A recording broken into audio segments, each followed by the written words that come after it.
사도행전 2장 42절로 47절 우리 같이 합독하십니다. 시작. 그들이 사도의 가르침을 받아 서로 교제하고 떡을 떼며 오로지 기도하기를 힘쓰니라.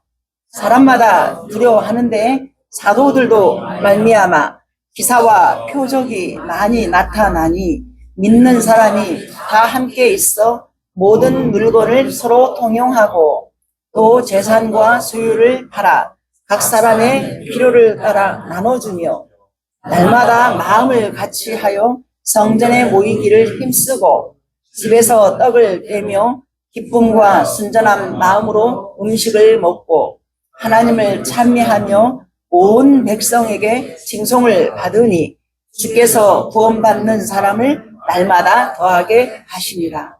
아멘. 아멘. 할렐루야. 반갑습니다. 설 명절 잘 보내셨습니까? 얼굴들 뵈니까 다른 날보다 더 많이 빛이 나는 것 같아요.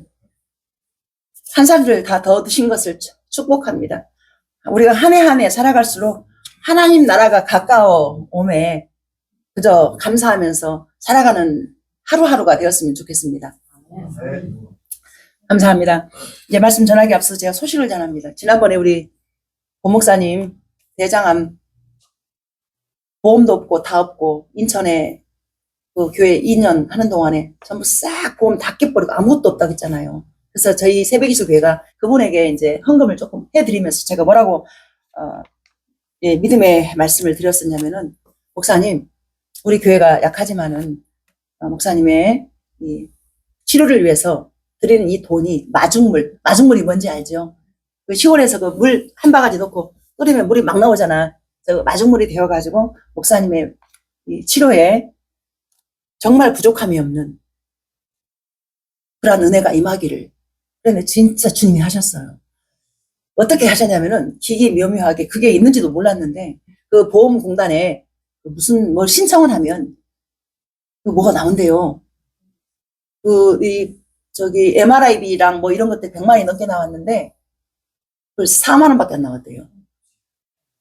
실비보다 더하게 돈이 덜 들어간 거잖아요. 그죠? 근데 그것을 엊그저께 저기 서울대병원에서 수술을 했어요. 근데 수술도 원래는 6월 달까지 가야 된대요. 근데 그 검사를 담당하는 그 원장님이 직접 친히 보험공단에 전화해서 산정특례 뭐 그거 받을 수 있도록 조치 취해주고 또 이분이 바로 이렇게 해가지고 원장님하고 바로 연결해가지고 엊그저께 지난주에 수술을 하셨어요. 그런데 수술비도 퇴원을 하셨는데 원래 수백만이 나오잖아요.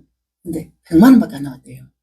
그래서 또 이제 그걸로 인해서 그 여동생이 남묘호랭개구에 빠져 있어가지고 연락이 이렇게 돼 있었는데 언니 아프다 소식을 듣고 또 200만 원을 또 가지고 왔고 이렇게 두루두루. 그 성도들이 거기가 완전 지하예요. 그래서 너무 어렵게 목회를 해요. 근데 그분이 정말 제가 귀하다고 생각하는 게 뭐냐면은 너무 어려우신 분들이 서너 명이 나오시다가 한 분은 돌아가셔서 직접 장례를 다 해드렸어요. 그래가지고 그 누나가 또 감사하다고 또 감사한국을 좀 하고 또 이러면서 교회가 이렇게 되어지고 있어요. 그런데 한 분이 먼 일 때문에 이렇게 딴 데 가 있다가 목사님이 아프다 소식을 듣고 이 성도들이요 더 모아지면서 자기네들 없는 돈들을 갖다 막 모아가지고 또 목사님 막 이렇게 힘내라고 이러고 또 남편도 조금 힘들게 했던 그 남편의 모습이 온데간도 다 사라지고 그렇게 다 모아지는 은혜를 하나님 허락하셔가지고 아주 잘 되어지고 있더라고요.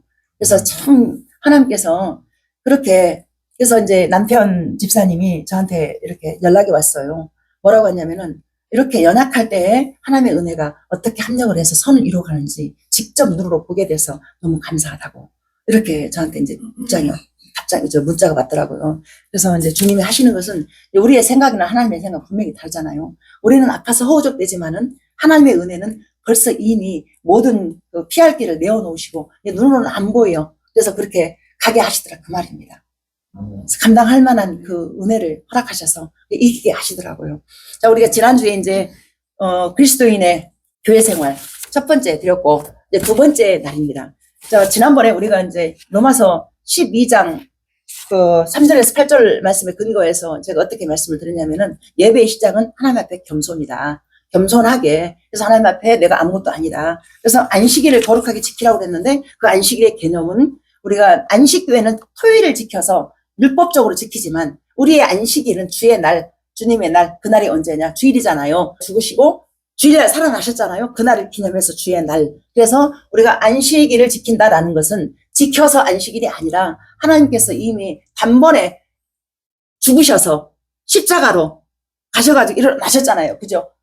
그리고 완전하게 모든 이루어주셨어요. 그래서 우리가 그 안에 들어갔을 때 안식이 있는 것이다. 그래서 그날을 기념해서 감사해서 이 자리에 나오는 것이다. 그게 예배의 개념이다. 라고 이제 말씀을 지난번에 전해드렸습니다. 이제 이번에는 이 말씀이 이제 배경이 뭐냐면은 사도행전 2장 42절 47절 이 배경을 보면 제가 짤막하게 말씀드리면 예수님이 십자가에 죽었다 살아나셨어요. 나셔서 40일을 이렇게 돌아가셔서 사시다가 올라가셨어요. 사도행전 1장 11절에서. 그래서 올라가시고 난 이후에 이제 사도들이 모여가지고 이렇게 함께 기도하면서 그렇게 함께 떡을 떼면서 그래서 이게 바로 뭐냐면은 초대교회의 시작입니다. 그래서 우리 개혁주의 생명신학 우리 이제 백석신학에서 이렇게 말을 해요. 이제 초대교회로 돌아가자. 이게 뭐냐면은 처음으로 돌아가자. 이게 무슨 말이냐면은 말씀으로 돌아가자 그 말입니다. 말씀으로 돌아가자. 말씀으로 돌아가서 그 안에서 이제 우리가 예배가 바르게 세워지면서 이제 봉사하고 전도하고 뭐든지 그 말씀 안에서 모든 것이 바르게 세워져야만이 우리가 건강한 신앙생활을 할 수 있다. 이제 이렇게 말씀을 드릴 수 있겠습니다. 그래서 오늘 이 본문은 성령님 강림 그 사건 이후에 죽었던 영혼들이 살아나고 그 생명이 공동체 안에서 어떻게 전도, 봉사, 교제로 이제 분출되어졌는지 보여주는 가장 정말 완벽한 이 본문인 것입니다. 모델인 것입니다. 그래서 교제 42절 한번 보시겠습니다. 42절 그들이 사도의 가르침을 받아 서로 교제하고 떡을 떼며 오로지 기도하기를 힘쓰니라.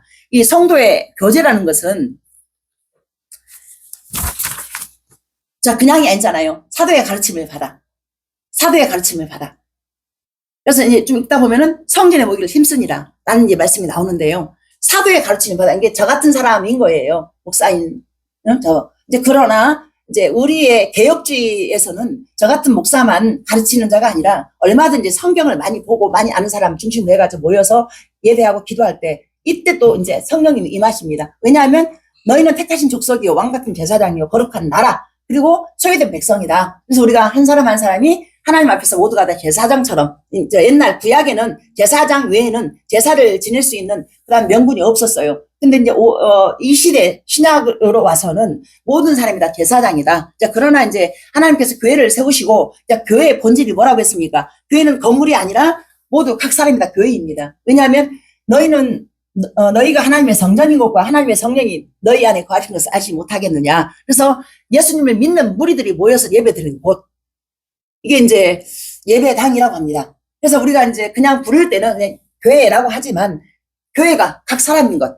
그래서 우리가 예배, 거룩한 날, 주님의 날만 거룩하게 드려지는 예배가 아니라 우리가 삶 속에서도 어느 한 정해진 날만 거룩한 것이 아니라 모든 삶이 다 주의 날처럼 우리가 거룩하게 구별되는 모습으로 살아가야 된다라고 말씀을 드렸습니다. 자, 그래서 교제라는 것은 뭐냐면 우리가 이제 말씀이 없이 그냥 교제하잖아요. 그러면은요, 이것은요, 그냥 계모임이나 이런 것처럼 이제 전락이 됩니다. 그러나 우리 안에 말씀이 있다라면 그 말씀이 우리를 교제를 할 때에 생명의 교제는 이렇게 나의 오름을 주장하는 그러한 교제가 아니라 나의 오름이 깨어지는 그 자리. 그래서 아름다운 교제가 되어진다는 것.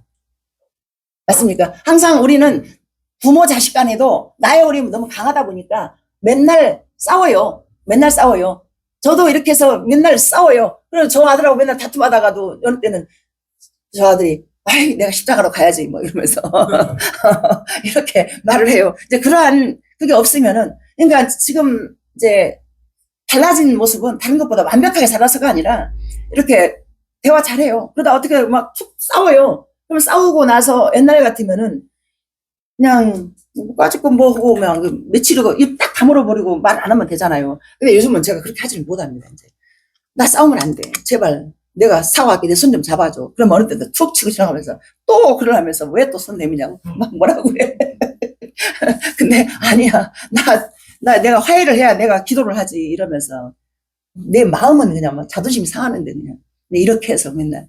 그러면서 이 자리에 서지, 완벽해서 이 자리에 서는 게 아니라는 거죠. 그래서 교제를 뜻하는 것은 코이노니아를 이제 풀어보면, 이게 이제 헬라어 원문에 코이노니아라고 합니다. 교제를 갖다가.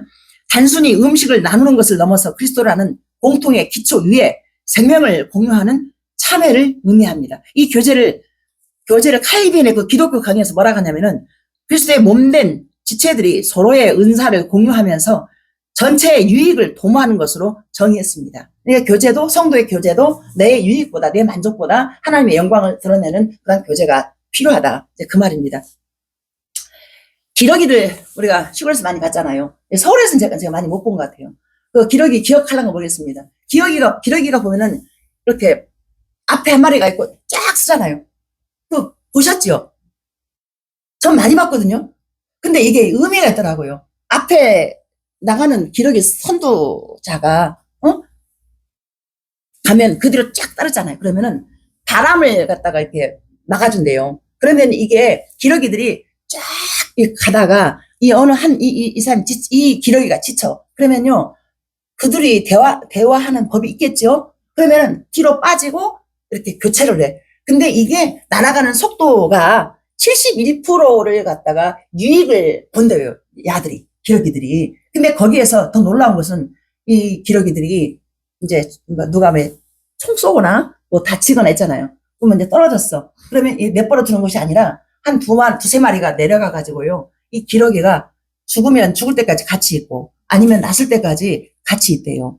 그래서 이걸 보면서 이걸 제가 이제 이 설교를 준비하면서 이걸 보면서 내 마음이 뭉클하더라고요. 참 사람보다 낫다.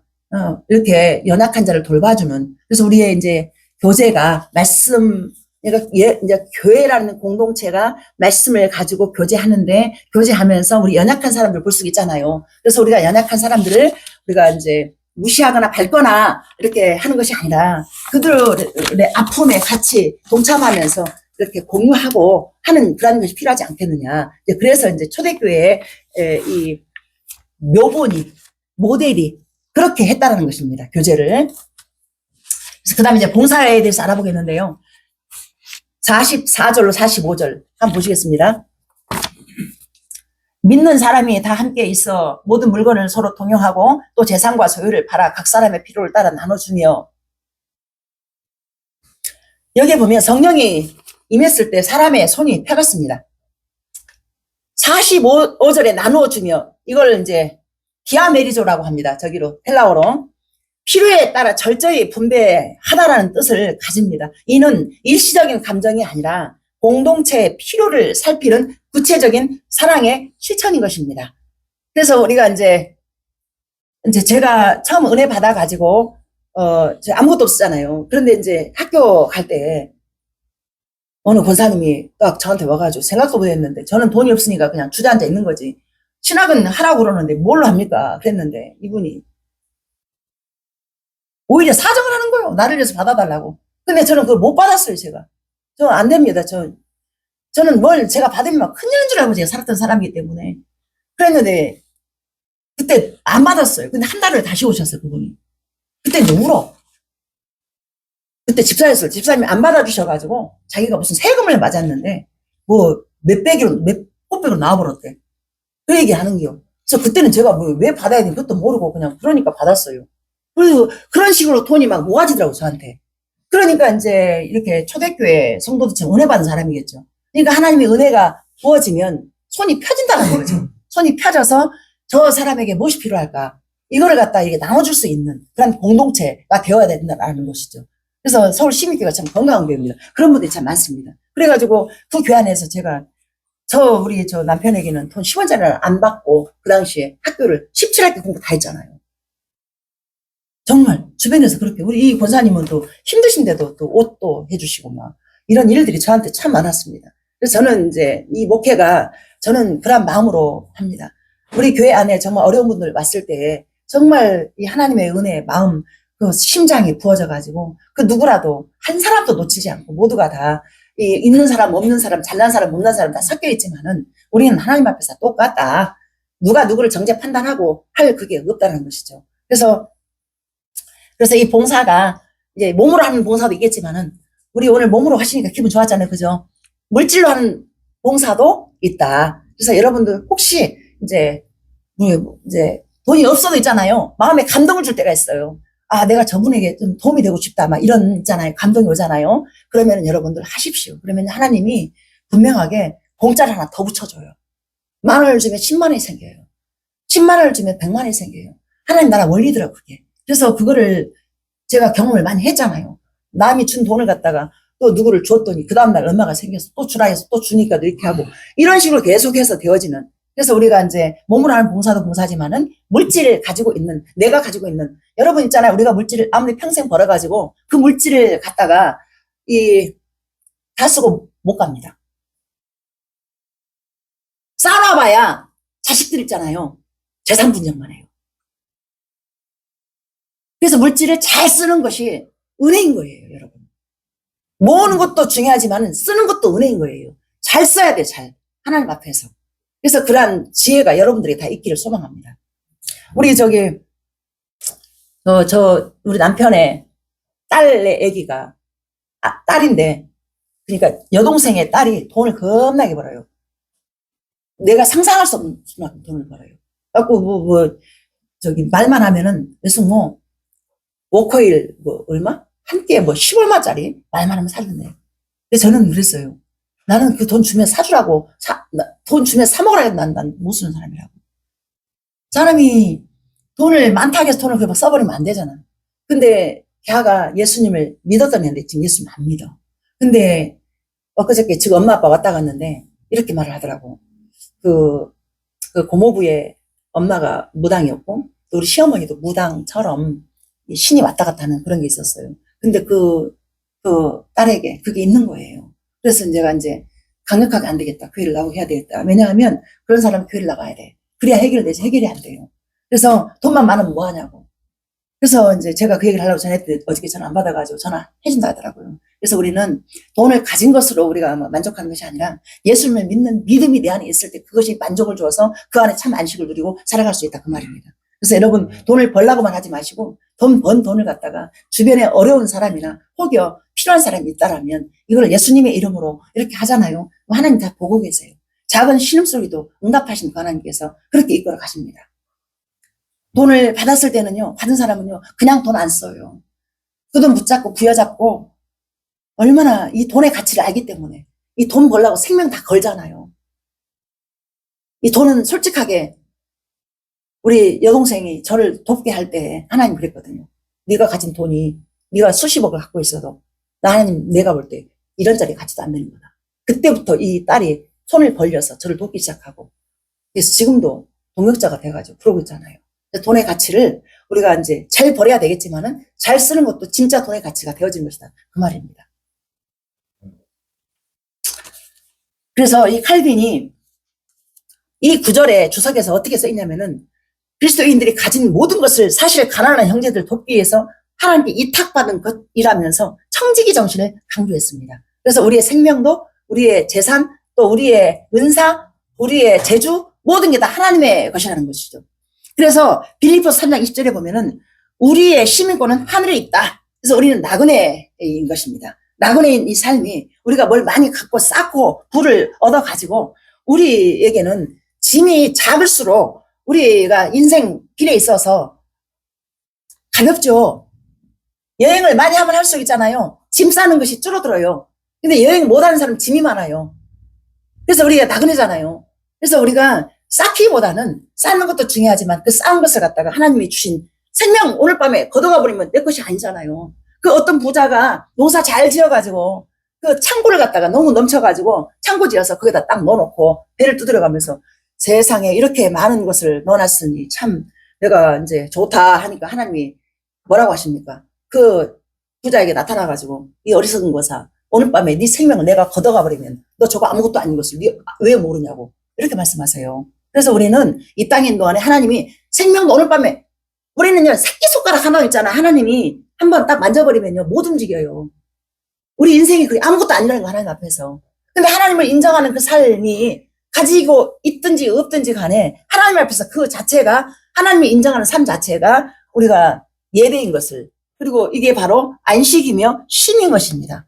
육신이 아무리 힘들어도 내 마음이 안식하면 쉼이 있는 거고, 육신이 편안해도 내 마음이 안식이 없으면 쉼이 없는 거예요. 알겠습니까? 그래서 우리가 이제 이 봉사라는 개념에 대해서 이제 제가 다시 한번 알아듣기 쉽게 이제 예화를 하나 드리겠습니다. 영국의 유명한 성 바울 성당을 건축할 때 일입니다. 건축가 크리스토퍼 렌 경이 이제 일하는 사람들에게 찾아갔습니다. 이제 이 사람이 이제 그 성당을 갖다가 이제 이렇게 그 뭐라고 그래 설계를 했는가 봐요. 그래가지고 이제 지어지면서 이제 갔어요. 그러니까 새 인부를 만났어요. 그러니까 첫 번째 인부에게 이제 이렇게 물어봤습니다. 당신 지금 뭐 하시고 있습니까? 그랬더니 이제 뭐라고 했냐면은 지금 돌을 깎고 있지 않소 하면서 막 성질을 막 내면서 짜증내면서 이렇게 말한 거예요. 두 번째 인부에게 또 뭐라고 말했냐면은 당신 지금 뭐라고 했어? 하니까 나는 지금 돈을 벌고 있어 그랬어요. 세 번째 인부에 갔어요. 그랬더니 세 번째 인부가 뭐랬냐면은 나는 지금 이렇게 땀을 막 닦으면서 환하게 웃으면서 하나님의 성전을 기쁨으로 짓고 있습니다. 이러더래요.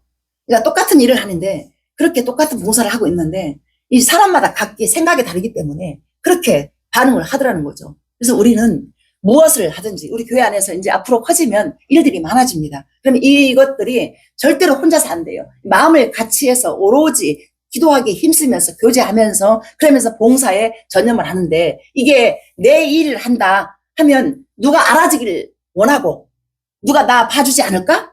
누가 이렇게 헌금한다고 나 알아주지 않을까? 또 일한다면 누가 나를 이렇게 세워주지 않을까? 이렇잖아요. 하나님 앞에서는 이미 이 모든 걸 다 초월해버리고 그래서 나를 드러내는 그 봉사가 아니라 나 없어지는 그 자리. 그래서 누가 알아주지 않아도 하나님 앞에서 호람되고 이제 그런 봉사가 되어져야 될 것입니다. 그래서 기쁨으로 감당할 때 여러분에게 하나님 주신 선물이 있는데 우리 안에는 다른 게 어떤 것보다 물론 뭐 형통한 길도 열어주고 무슨 건강도 주고 다 주겠지만은 가장 중요한 게 뭐냐면 우리 안에 참 평안이 임하면서 기쁨이 주어져요. 그래서 기쁘고 평안하게 교회 일을 갖다가 더 그래서 열심히 하면 할수록 이렇게 되어진 거구나. 근데 만약에 교회 일을 하다가 막 힘들고 짜증나고 뭐 부딪히고 막 이런 게 있잖아요. 그럼 그 발걸음을 멈추는 게 좋아요. 왜냐하면 그 발걸음을 가면 갈수록 내가 힘들어져 버려.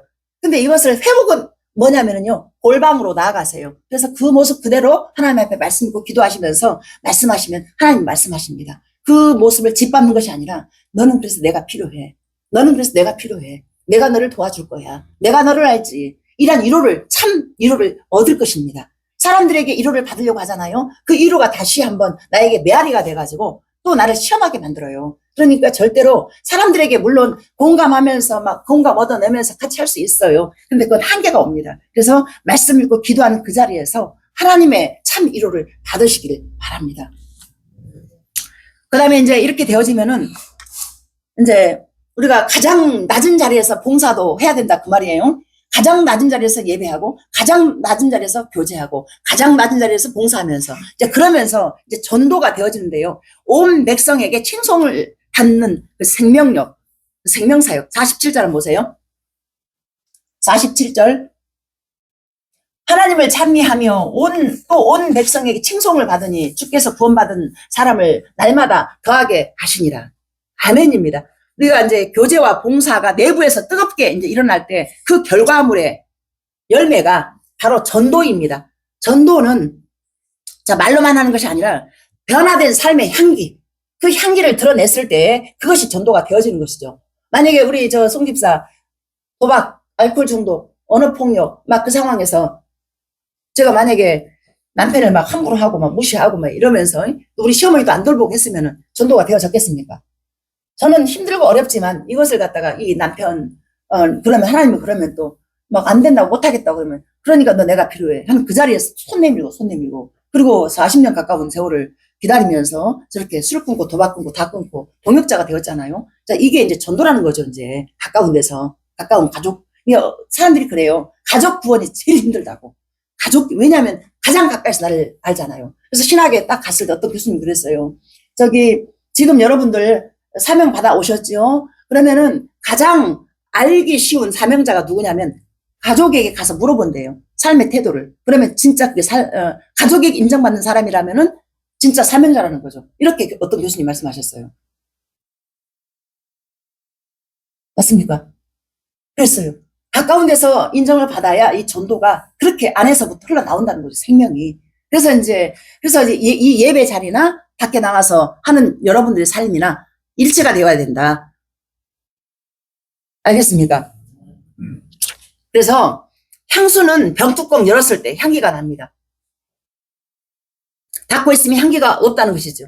전도는 말의 기술이 아닙니다. 내 안에 예수 생명이 배어 나왔을 때 어느 마을에 아주 인색하고 고집불통의 노인이 살고 있었습니다.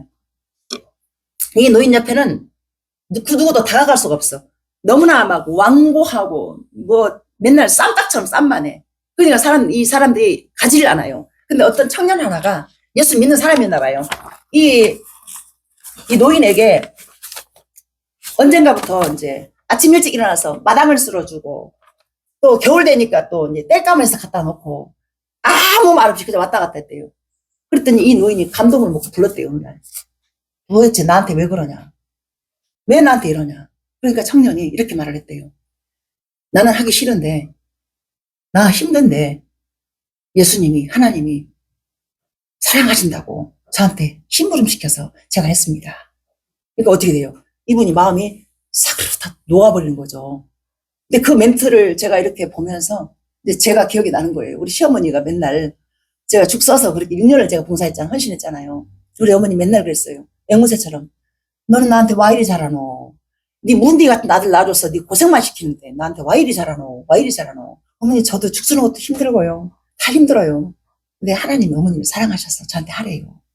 이렇게 했잖아요. 그랬더니 어떻게 돼요? 시댁 식구들이 전부 다 안 믿는데 그래서 어머니 천국 가게 하시고 제가 장례 집도 다 했잖아요. 그래서 기독교 장로 다 했잖아요. 우리 가정밖에 온전하게 안 믿어. 우리 저 두 아들들, 저 큰아들하고 저 아들하고 딱 앉아가지고 그거 구조다는 게 있잖아요. 그거 하고. 그리고 이 남편은 가만히 앉아있기밖에 아무것도 안 했어. 그런데 나중에 장례 끝나고 조카들한테 박수를 받았어. 왜 받은 줄 아십니까? 딴 때 같으면 술 먹고 행패를 부리고 난리치는 사람이 그게 없이 얌전하게 했으니까 이제 온다고 했던 그 신호 남편은 술을 먹고 막 행패를 부려. 그러니까 저 집사님이, 송 집사가 딱 제압을 해가지고요. 방으로 끌고 와서 하더라고. 그러니까 조카들이 아무것도 안 하고 술만 안 먹었어요. 박수 받았어요. 그리고 저한테는 그게 기적이 너무 감사한 거죠. 일단은 술자리가 있으면 꼭 술 안 먹고는 못 배긴 사람이었는데 어느 날부터 술을 끊고 그렇게 딱 해버리니까 하나님의 영광이 드러나는 거죠. 그래서 죄가 있는 곳에 은혜가 더하다고. 그래서 우리가 일부러 죄를 지어서는 안 되겠지만은 그렇게 하나님께서 그렇게 일을 하시더라고요. 그렇게 우리 어머니를 갖다가 섬기는 그 손길이 내가 한 것이 아니라 하나님의 은혜였구나. 이렇게 되어지는 것이죠. 그래서 우리가 전도가 이제 안에서부터 우리 지금 박 목사님 어머니 저 등치 있는 어머니를 갖다가 진짜 애기 다루듯이 얼마나 두 분이 잘하는지 몰라. 근데 저는 그거 볼 때마다 참 목사님의 사명이 무슨 많은 사람을 만나서 큰일 하는 게 아니라 저 자체가 사명이다. 제가 도전받거든요. 저는 우리 엄마는 저렇게 못하거든요. 우리 엄마랑 저 맨날 싸워요. 그래서 맨날 보면서 회개해 내가. 진짜 제 안에 사랑이 없어서. 그래서 은혜만 필요합니다. 저 목사님에게는 은혜 플러스 뭐 자세, 착한 뭐 다 부어줘가지고 하나님 불공평하신 것 같아요. 참 보기 좋습니다, 진짜. 저 모습이 참 하나님 보시기에 가장 기뻐하는 모습이죠. 그 어떤 것보다. 저는 얼마나 크게 보이는지 몰라요. 그래서 늘 될 때마다 영광입니다. 이제 결론의 말씀 들어갑니다. 그림 하나 보여드릴게요. 자, 그림을 보시면, 자, 우리가 이제 이 교회의 공동체를 이제 삼각형으로 이제 표현을 한다면, 자, 말씀이 제일 위에 있잖아요. 그 말씀 속에 예배, 성경 공부, 전도 등이 이제 들어있어요. 그러면 양 밑으로 두 기둥이 뭐냐면은 헌신과 교통입니다. 헌신과 교통이 같이 되어져야, 그래서 이제 균형 있는 신앙생활이 되어져야 될 텐데, 첫 번째가 말씀이라는 거 놓치지 마십시오.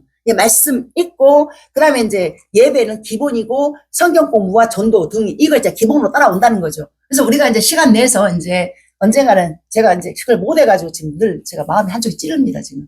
한 날을 정해서 일주일에 한 번 정도 전도를 하려고 지금 마음으로 계획을 하고 있는데, 아직 실천을 못 하고 있습니다. 그래서 이제 이런 것들이 이제 되어지면은 헌신 봉사, 이제 대내적으로나 이제 대외적으로나, 그래서 헌신 봉사가 우리 교회 안에서도 봉사하지만은 이제 어느 곳에 가든지 우리 예수님 믿는 사람은 그거 안 따지잖아요. 뭐 시간, 물질 안 따집니다. 쓸 수 있을 때 막 써버리고, 막 몸 들을 때 막 들여버리고, 이제 이런 것들이, 아, 저 사람 예수 믿는 사람이네? 그래가지고, 그게 또 전도가 되어지는 거죠. 그리고 이제 교통 친교. 이제 속으로, 이제 나중에 이제 우리 교회에서, 지금 현재는 이제 잠언 나눔이라고, 거기서 이제 오후 예배 전에 이제 합니다. 그래서 이제 각 이제 구역별로 모임 있잖아요. 이제 그런 소그룹 모임, 각 부서 등, 이제 이런 것들에 대해서 친교도 되어져야 돼요. 이웃과도 이렇게 소통도 되어져야 돼, 되어져야 돼. 그래서 이제 말씀, 또 헌신, 교통, 이런 것들이 같이 딱 맞물려 있어야 건강한 신앙생활이 되어진다. 그 말입니다. 아멘입니까? 그래서 이런 것들이 여러분들 갖춰졌을 때 우리 교회가 말썽이 없이, 자, 교회가 머리가 예수님이잖아요. 우리 모두가 다 각 연결되진 지체란 말입니다. 누구 하나가 아프면 우리 같이 아픔을 공유하는 거예요. 누구 한 사람 기쁘잖아요. 그래서 로마서 12장에 가서 보면은 우리가 형제들이 울 때 같이 울어주고 또 기뻐할 때 같이 기뻐해주는 그런 은혜가 다 이제 생기게 되는 거죠. 근데 균형이 잡히지 않으면 누가 울면 그냥 고소하고 또 좋은 일 생기면 배 아프고 막 이런 일들이 교회에서도 있습니다. 그래서 있는 거 가지고 교회에서 막 드러내고 자기 자랑하고 없으면 어쩐지 나도 모르게 초췌해지고 이런 게 있잖아요. 근데 우리 새벽기도 교회는 큰 자나 작은 자나 있으나 없으나 모두가 다 하나님 앞에 똑같다.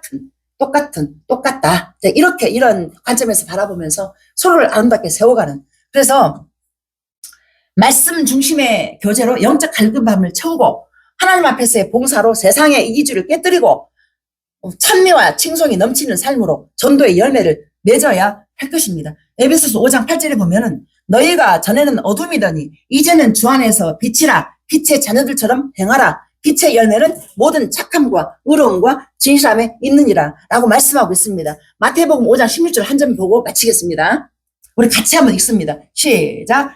이같이 너희 빛이 사람 앞에 비치게 하여 그들로 너희 착한 행실을 보고 하늘에 계신 너희 아버지께 영광을 돌리게 하라. 아멘. 자, 우리의 착한 행실을 보고 또 빛의 열매는 모든 착함과 의로움과 진실함이 있다고 말씀하셨잖아요. 이 착한 행실, 그냥 문자적으로 착한 행실이라고 받아들이지 마십시오. 우리 착한 행실은 나 없고 예수 사는 내 안에서 내가 그리스도와 함께 십자가에 못 박혔나니 그런즉 이제는 내가 사는 것이 아니라 오직 내 안에 그리스도께서 사시는 것이라. 이제 내가 육체 가운데 사는 것은 나를 사랑하사 나를 위하여 자기 자신을 버리신 하나님 아들을 믿는 믿음 안에서 사는 것이라. 자, 이 말씀 우리 안에서 역사했을 때 여러분 착한 행실이 노력을 해서 하는 것은 한계가 와요. 나도 모르게 내가 이렇게 해놓고 내가 이렇게 했는데 저 사람 왜 저래? 막 이렇게 나와버려요. 근데 하나님 앞에 착한 행실은 그냥 나 없어지는 그 자리. 그래서 그것이 하나님께 영광 올려드리는 자리가 되는 것이고 전도의 열매가 풍성하게 맺어지는. 그래서 구원의 열매가 우리가 애써서 전도하는 것도 있지만은 하나님께서 구원이 필요한 사람들을 보내주셔가지고 우리의 그러한 순종의 발걸음을 통해서 일하실 것을 믿습니다. 그래서 여러분 주변에 부모 또 자녀 이런 안 믿는 사람 있잖아요. 여러분들 죽으십시오. 여러분들 없어지십시오. 그래서 여러분들 구원의 은총이 온 가족들에게 다 임할 수 있기를 축복합니다. 기도합니다.